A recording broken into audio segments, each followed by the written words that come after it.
Today we have a video submission from a DDFM crew member, and this video is going to go a little bit too wide in the turn, and he's going to go off-road, but thankfully he's okay. Happy Friday, everybody. This is going to be a submission from a DDFM crew member, so let's go ahead and watch it. So he's riding with his buddy, and his buddy's going to point out some grass clippings. Those are pretty dangerous, but you see how the road is a little messy. We have an intersection right there. That's a driveway, but it's a beautiful day. You know, it's a simple street. There's a sign right there that says it's going to be a sharp right turn. We see his buddy up front going to prepare for it. He's braking before the turn. He's doing some pretty good stuff. There's an intersection right there. They have a stop sign. And we're going to make this turn, so that's not going to be the problem. This one right here is a blind turn. We go a little bit too fast into the side. We went a little bit wide, and we're going to find some grass and everything. His buddy's going to come back, and the full video will be in the description. And let's go ahead and jump into it. If you'd like to chat with me and other DDFM crew members, swing on by the Discord. It's an absolute free service and allows you to get in contact with me and others around the world. More information at motorcycleridingtips.com. So if you guys want to send me your videos, there will be a link in the description right above the original video link, and you can submit there, and let's go ahead and talk about this. All right, so we're going to be moving forward. Now, this whole first portion is not that big of a deal, but let's go ahead and point out the grass clipping things. I hear a lot of people talk about grass clippings. At least in Arizona, where I live, southern Arizona, we don't have a lot of grass, so I never really have to deal with it. So write in the comments if you ever had a problem with grass clippings. I personally never had a problem with grass clippings, but here's the thing is, people are saying it's super slippery, so treat it like it's almost like an oil slick. So go over it nice and smooth. If you have to, pull in the clutch like if you're going to go over ice. That way it removes power to that rear wheel, and you just kind of coast over it, and you should be good there. If it's in the middle of a turn, take it nice and easy, just like if there is a lot of rain, a lot of gravel, a lot of stuff like that. So treat it just like it's gravel. So we're gonna move forward just a little bit. There's a nice little bump there. And right here, I wanna point out that these are intersections, okay? Everyone, here's the thing. Driveways are considered intersections, and this one's a little bit blind, so you're gonna have somebody that's gonna pull out and open up the view and look both ways. So always be aware of that. So let's go ahead and move forward just a little bit here. The main thing is not these first few turns, but right here we have a sharp right turn. So this is a clue. This is a turn right here that we need to kind of focus on. The reason why I like to look at road signs as clues is because typically they're going to let you know that there's something that's going to be happening. Treat it like it's almost like a video game. You know, like in some video games where they're going to have the sign come up and you're like, oh, well, here we go. We're going to go ahead and do a sharp right turn, a sharp left turn, all these different things. Treat it that way. Start pointing out the differences. Okay. So if we go back just a little bit, we're going to notice that, you know, there's nothing here that really stands out. Okay, it's a nice straight road. Everything's great. There's a lot of green, a little bit of shade, a little bit of sun, clear skies. Nothing that's out of the ordinary. So once we start finding stuff that's out of the ordinary, that is where we start to develop really good habits. Okay, this is what I want you to be doing. So this right here, this sign is out of the ordinary. So start looking for stuff that pops out and is not really supposed to be there. That is a clue. Those are the things that you should point out. That is how I survived and how most firefighters survive on the fire grounds, is they start to point out stuff that's not supposed to be there. So right here, this was nobody looked. Nobody looked to the left. Okay, so there's a stop sign right there. So that is going to be a hazard that needs to be utilized. Like I said, point out the things that are not supposed to be there. That sign, even though it's not facing us, is a great indication of something that should be noticed. So that right there, let's go ahead and focus on that. So this rider, this DDFM crew member, didn't notice it. The rider up front didn't notice it, and we trusted that people would stop at the stop sign. I never trust anybody other than myself and my skills. So we're going to move forward, and he's going to make this turn really well. So we're going about 39 miles an hour. Not a big deal. It's actually a pretty good speed, you know, 40 miles an hour. I typically take turns at about 15 to 20. Especially ones that are intersections. So a little bit fast, you know, we're going through this, we're having fun. That's perfectly fine. Just let's make sure that we watch, you know, the stop signs and look for those clues. So right here, this is a blind turn. You just saw your buddy go through there. You don't know where he's going. You don't know where the exit is. You can kind of follow it based on the tree line because the trees are right next to the road. So you can actually kind of see how sharp the turn is. If you look up here, that is going to be an indication. That is another clue. And a lot of things that people don't look at, they really focus on the road itself, but I mean, look at the trees. Okay, the trees are connected to the road more than likely. So let's go ahead and utilize that. That is going to be our indication of how sharp the turn is. You kind of have to do this mental math, this mental geography in your head when you're riding. And it's a lot, but you start to get better and better and better at it when you start picking out different things. So a little tip for you guys there.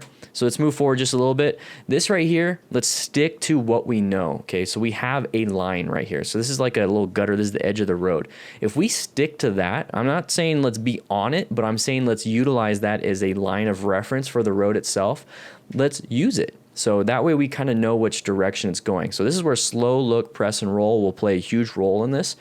And if you slow down before the turn, you can't look very far, so you're having to slow down even more. You're going to press, obviously, to make the turn, and then roll on the throttle on the way out. Okay, so really focus on that. Slow down prior to this. We're going about 47 miles an hour. So if we slow down to maybe 40, I think we would have had a better chance to recognize that. So remember, 47 to 40 is not a lot. So if we just remove about 5 to 10% of our speed, that's going to give us a half second to maybe even a full second of search, evaluate, execute. So this is going to allow us to analyze what's going on here. So let's go ahead and move forward just a little bit, see how the turn is actually not that bad. We just went a little too fast. We started off on a very early apex. Now the apex, all that is the moment you're close to the inside of the turn. So we're the closest right here to the inside of the turn, and that is before the turn even really starts. So I know this is a blind turn, so you don't want to go too wide just in case there's a car coming, but let's go ahead and stay in about, the lane position 2. If we're going to stay in lane position 3, we need to slow down because our line of sight is not the greatest. So we're going to move forward just a little bit, and here we go. We have, the open road, and we start to panic, okay? So the where we're looking right now is down the road, but as soon as we get to about right here, our vision changes, and now we're focused to the actual side of the road. So right here, we really need to commit to it. And in this situation where the slow look, press, and roll, if you didn't do that, this is where trail braking and understanding how to use 10% or maybe even 20% of your braking power will help you out. So this is where the advanced skill comes in. So you have 2 tools, slow look, press, and roll, and then you have the trail braking, which is going to help out. Trail braking is not a braking technique, it is a cornering technique. So let's utilize trail braking in the corners when we have the experience and we've laid down the foundation of slow look, press, and roll. So right here, trail braking would have definitely helped him in this situation. And we already do that in our cars. If you think about it, we're driving our cars, and if we go into a turn a little bit too sharp, we start to apply a little bit of brakes. We kind of let off the gas and apply a little brakes. And that's the same thing. That's the same concept. So right here, we're looking straight down, and we're like, oh no, we're almost about to make it. And the main thing here is that if you're not going to make it, just kind of prepare yourself, loosen up, and just accept what's happening. If you stay rigid, you're going to be a very bad victim of physics. And if you ever notice drunk drivers or people that were knocked out in a crash prior to the actual crash and they ragdoll it, they tend to not get as injured. So we're going to hit this at 34 miles an hour. And there's a tree right there. Thankfully, he was able to miss the tree, and that's pretty much what you're trying to do in this situation. If you see an object, try your best not to hit the hardest object, hit the softest object, and that's what he did. He did a good job here. But 34 miles an hour, that is a deadly speed. 20 miles an hour is a deadly speed. 10 miles an hour is a deadly speed. You'd be surprised what you can do to your body if you are traveling at any rate of speed faster than walking.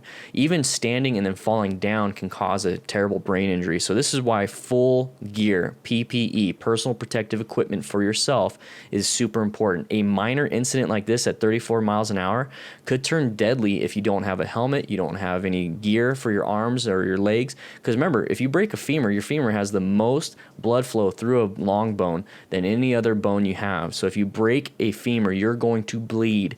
You also have a femoral artery right next to your femur. That's why it's called the femoral artery. And if you cut that or you nick it or you sever it, you're dead within a minute. And there's nothing anybody can do about that. So having full gear is very important, okay, everybody? So having the hip armor, knee armor, shoulder armor, elbow armor, helmet, gloves, boots, pants, jacket, all that stuff, wear full gear. So we're going to go ahead and go into this. He hits a bump. So you notice how the camera is a little bit slanted right here. That means he's about to fall. He's about to go down. So right there's not much you can do. So we see this happen a lot. See how the handlebars are turned and then falling down?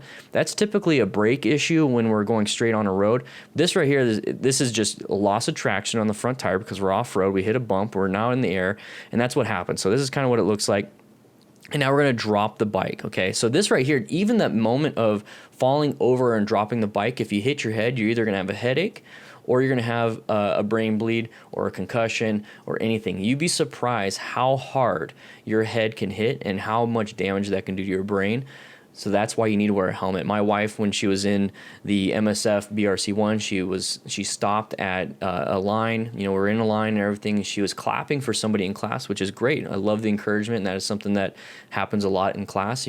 People encourage you, so don't be scared to take a class. But anyways, she stopped. She had her handlebars turned. She went to clap for somebody. The bike fell over. She smacked her head, and she had a headache for about 2 days. And that concerned me because usually if you have a headache for any length of time, probably a mild concussion. So that was that.